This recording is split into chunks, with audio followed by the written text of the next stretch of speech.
I was at a point in my marriage where I felt like my husband was a curse from God. Like I did something wrong and God was punishing me.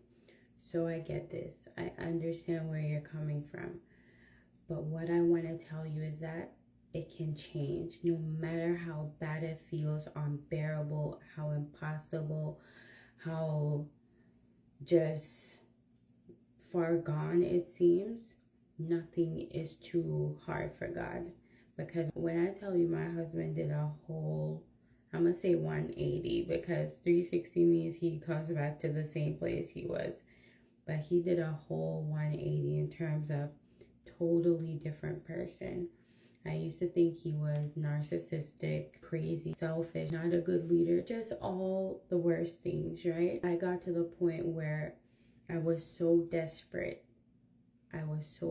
So close to giving up that I literally gave everything to God. I told God, like, this is the last chance I'm giving you. I basically gave God an ultimatum. If you want me to stay in this marriage, something's got to change, right? And guess what?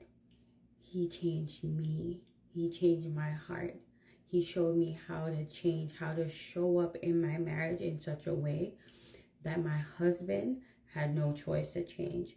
I didn't need to nag him. I didn't need to talk, and tell him what he was doing wrong. I completely ignored him and became the wife that is described in the Bible. I followed the instructions in the scriptures and I became the dream wife. And guess what? My husband wanted to live up to that. He wanted to match my energy. He felt undeserving of the way I was treating him and felt like he needed to change. He came to me and asked me to help him to change. So I'm trying to tell you, it's not hopeless. I don't care how bad it seems. Unless he's beating you and your life is at risk, then obviously I would suggest you leave.